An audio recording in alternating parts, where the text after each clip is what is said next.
Hello po mga kalinga. Panibagong reaction video na naman po ang inyong matutunghayan sa araw na to. At ang ating re-reactionan po mga kalingap ay ang channel po o ang upload video po ni Rachel Morales Vlog. No? Ito po yung mga kalingap, ito po yung kaganapan nung pa-surprise po ni Rachel si Ruel para sa kanyang parang early birthday surprise. Ganun.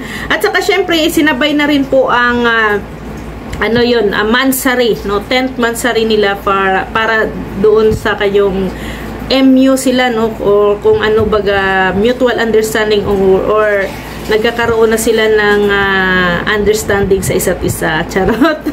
Ganon. So every month yan, sineselebrate talaga ng dalawa yan. Every 5th month, every 5th month of a day, yan talaga ang kanilang parang trademark, So ito nga lang, nakakalungkot kasi nga po si Rachel ay hindi po nakadalo that time sa ribbon cutting po ni Erica. Kasi po ito po yung time, yung araw na magbibigay sila ng surprise kay Ruel and yung yung mansari. Kasi mansari surprise nga nila. So, si Rachel ay sobrang busy po sa pag-prepare ng mga surprises kung ano ang gagawin, So, sobrang busy siya.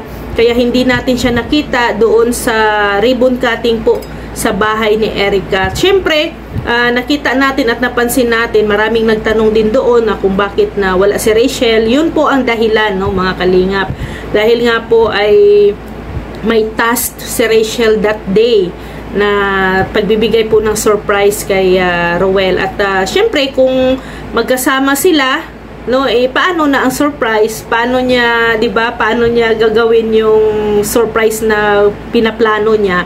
So, ang plano niya kasi ay prank, Gi-prank niya si Ruel. So, ito nga mga kalingap, ito yung celebration para sa early birthday ni Ruel at saka sa mansari po nila as a MU. So, i-surprise po ito para kay Ruel. So, kaya nga naintindihan natin kung bakit na hindi nakadalaw si Rachel sa ribbon cutting. Na sana ay nangdoon din siya sa ribbon cutting kasi is a part din si Rachel sa bahay na yon nila Erica. Syempre, din yun, naging bahagi din si Rachel sa pabahay na yon ni Erica. So, ito mga kalingap, ito po yung pa-surprise ni Rachel ay hands-on po talaga si Rachel sa pag-prepare, para doon sa prank, sa gagawing surprises para kay Ruel. So, hands-on po si Rachel. Doon po ginanap sa may kubo, So, kasama niya dito sa pag-prepare sila Ate Glyza, sila Titay, sila yung asawa Mrs. ni VG Kim, kasama niya dito sa pag-prepare ng surprises na to. So alam niyo mga kalingap, sabi pa nga ni Rachel doon nagtampo daw nagtampo si Ruel kay Rachel, kasi nga tinanggihan po ni Rachel si Ruel, na niyaya kasi ni Ruel si Rachel na pupunta ng kubo. So tinanggihan ni Rachel. So syempre wala namang kaalam-alam si Ruel, 'di ba? So medyo nagtampo, medyo lang naman. Hindi naman malaki, medyo lang. So medyo nagtampo si Ruel. So doon na, nagkukonvo-konvo nga sila, natatawa nga si Rachel kasi nga na-re-unsend na ni Ruel yung mga messages. So, medyo alam na ni Rachel at ramdam niya na nagtatampo na talaga si Ruel. So, nagtanong pa nga si Ruel, ano ang problema mo? Wala namang problema, Ruel. Yun lang ay part po yun ng part ng prank, pa-surprise sa iyo. So, yung plano talaga ni Rachel ay buisitin. Kailangan niyang more pa na pagalitin si Ruel. Kaya para maging epektibo. Para epektibo po yung magiging prank, Kasi syempre pag masama ang loob ni Ruel, 'di ba? So masama ang loob niya kay Rachel, parang yun na parang pagtapos iso-surprise siya bigla, iiyak talaga yun. Iiyak talaga, no? Iiyak talaga si Ruel, 'di ba? Yan siguro ang gustong ano din ni Rachel, ano? Gusto niyang makita na iiyak si Ruel. Iiyak si Ruel sa ano, sa pa-surprise na ito.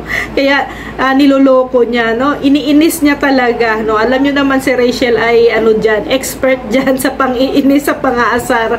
Kaya baga ano din, maganda din ang naging plan ni Rachel, no, na ganun ang ipaprank niya kay Ruel, no, o na busitin muna. No, inisin muna. So ito po ay di alam po ni ano ha, di alam po ni Ruel na part po yan sa prank ni Rachel. So yun na nga, plano ni Rachel na awayin talaga si Ruel. So para mas mas lalong mainis si Ruel sa kanya. So ito na nga mga kalingap, no, ano na natin, gabi na po na dumating si Ruel doon sa kubo, no, gabi na kasi syempre katatapos lang ng ribbon cutting, then syempre mag-ano pa yon, may pupuntahan pa sila. So gabi pumunta sila sa kubo, no? Pero hindi niya po alam na nandoon na si Rachel sa kubo. So pagpasok pa lang ni Ruel sa kubo ay na-surprise na po siya kasi mayroon na po mga decoration doon na happy birthday, 'di ba?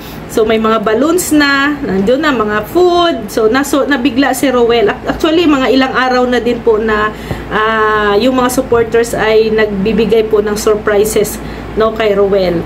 Kaya salamat sa mga team kasi ano po, no, nag-e-effort po talaga sila para mabigay lang po ang mga surprises para po sa kanilang mga idol, lalo na kay Ruel, no. So pagpasok nga ni Ruel mga kalingap, no, ano kaagad, no, yung mata niya ay paikot-ikot agad, napaka ano ng mata ni Ruel, no, hindi mapakali. Kasi nga hinahanap-hanap niya si Rachel, baka nagtatago lang or ano ba, baka nandiyan lang sa tabi-tabi, 'di ba? So nung nagsasabi na nga sila na baba na. So ang bumaba si Titay. Si Titay ang bumaba, nagulat din si Ruel nung pagbaba ni Titay, no. Akala niya ay si Rachel, pero part of the prank pa rin yun, no, na si Titay ang unang bumaba galing po sa second floor, no, ng kubo, no, bumaba puntang sa first floor. So hanggang sa parang ano na talaga na parang na ano na ni Ruel na wala talaga, no, wala talaga si Rachel. So bigla na lang bumaba si Rachel. Biglang bumaba. Kaya nagulat si Ruel, no, pero grabe ang gulat niya, parang hindi siya makapaniwala. So kaya napayakap po si Ruel ng gusto kay Rachel, no, napayakap siya.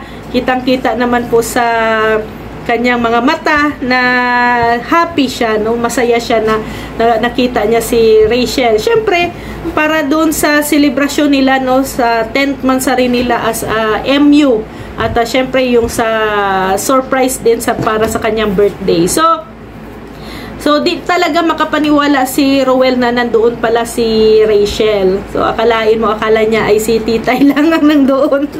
So syempre hindi kumpleto ang araw ng selebrasyon pag wala si Rachel, 'di ba? O kasi isa yan sila ay para kung ano pa mag-partner na yan sila. Kung nasaan yung isa, nandoon dapat yung isa.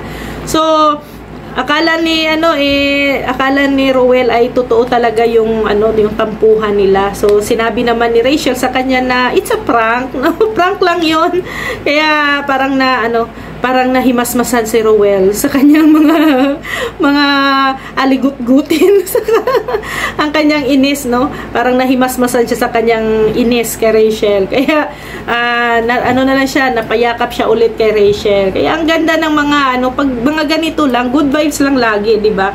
Hindi na natin kailangan pa nabigyan ng mga maling-mali siya, 'di ba? Pag ito'y alam naman natin na it's a couple, no? Masaya sila na magkasama sila. So sobrang saya talaga ni Ruel, no, sa mga surprise na binibigay po sa kanya ng mga supporters, no? At saka alam niyo mga kalingap, hindi lang naman si Ruel ang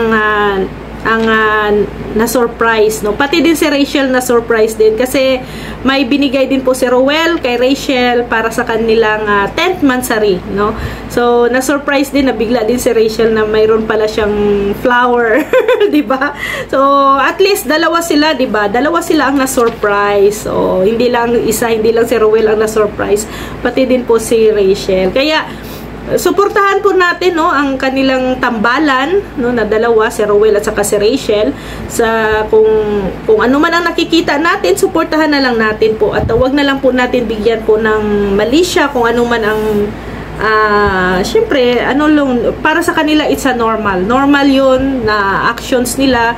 Kung para man sa iba hindi maganda, problema na po yun ng iba, no, kung paano tanggapin, kung paano nila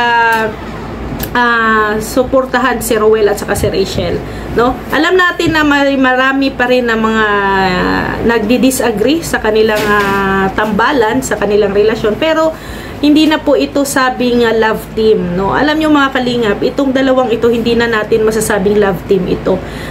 Ano na ito, no? Couple, no? Or ano natin na sabihin natin na tandem, magta-tandem na itong dalawang ito.